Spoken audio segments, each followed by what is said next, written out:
Hi guys, Radhe Radhe. કેમ છો બધા? આશા રાખું કે બધા મજામાં હશો ને. ગુજરાતી ચકીની ચેનલ ઉપર તમારું બધાનું સ્વાગત છે. ફટાફટ બોલી કા. હવે છે ને, હું અત્યારે લોટ બાંધતી હતી ને, તો લોટ બાંધતા બાંધતા એક વિચાર આવ્યો કે આપણો પરિવાર પણ છે ને કે લોટની જેમ જ છે, એક વિખેરાયેલો હોય છે. ત્યારે છે ને અમુક માણસો છે ને પાણીની જેમ કામ કરે છે, કે જે આપણા વડીલો બરાબર પોતાનું અસ્તિત્વ ગુમાવી દઈને આપણને એક મુઠ્ઠીમાં બાંધી રાખે છે. અને અમુક લોકો છે ને એ મીઠાના જેવું કામ કરે છે. જો વધારે પડતું પડી જાય ને બરાબર ને, તો પરિવારને નકામો કાઢી નાખે બરાબર. અને થોડી માત્રામાં હોય ને બરાબર, તો એ આપણને સારું લાગે. એ કોણ હોય કે બહારથી જે આપણને સલાહ આપતા હોય છે ને, એ લોકો હોય છે કે થોડું ઘણું આપણને થોડા દૂરના સગા હોય ને બરાબર, તો એ લોકો આપણને સલાહ આપતા હોય ને. સલાહ ક્યારેક ક્યારેક સારી હોય છે, પણ જો વધારે પડતી આપી દે ને તો આપણું ઘર છે ને એ ભાગી જતું હોય છે. સપોઝ કે વહુને એમની માતા તરફથી જે મળતી શિખામણ હોય છે ને એ વધારે પડતી આવે ને, તો એનો પરિવાર છે ને એ ખરાબ કરી નાખે છે બરાબર. અને અમુક માણસોનું કામ છે ને એ તેલની જેમ હોય છે બરાબર.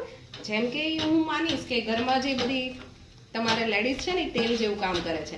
કેટલી માત્રામાં પડવું, ક્યારે બોલવું, ક્યારે ન બોલવું ને બરાબર, એ એનું ધ્યાન રાખે છે. તો એ પ્રમાણે શું થશે કે બાંધવા માટે એ એક મૂળ કારણ બને છે. ઠીક છે. અને આ વાત થઈ આપણે લોટ બાંધતા બાંધતા પરિવારને જાણવાની. અને બીજી વસ્તુ શું કહીશ ખબર છે કે આપણે લોકો છે ને કમ્પેરિઝન, આપણી પોતાની જાતની કમ્પેરિઝન છે ને કોની સાથે કરીએ છીએ ખબર છે તમને? આપણાથી જે લોકો ઓછું કમાતા હોય, આપણાથી જે લોકોની પાસે ઓછી બુદ્ધિ હોય, બુદ્ધિ ઓછી એટલે મીન્સ કે એ પોતાની રીતે એટલું સક્ષમ ન હોય કે જેટલું આપણે મગજ દોડાવી શકતા હોય બરાબર. કારણ કે શું છે, દરેકનું દરેક જગ્યા ઉપર મગજ એક સરખું ન ચાલે. કોઈ પણ વ્યક્તિ છે ને કોઈ પણ એક જ જગ્યા ઉપર તો માહિર હોય જ છે બરાબર.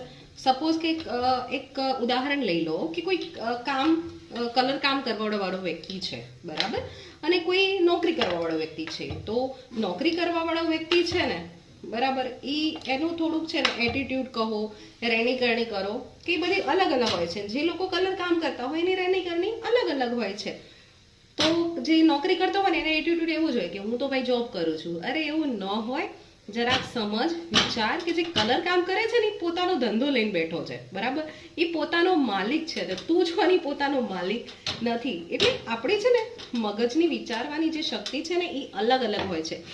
સામેવાળાને તમે કઈ રીતે ટ્રીટ કરો છો ને એ તમારા મગજ ઉપર આધાર રાખે છે કે તમારા મગજમાં એ વ્યક્તિ માટે થઈને કેવા વિચારો છે, તમે એને કયા એંગલથી જુઓ છો ને એનો આધાર રાખે છે બરાબર. તો આથી છે ને કોઈની સાથે કમ્પેરિઝન ન કરતા.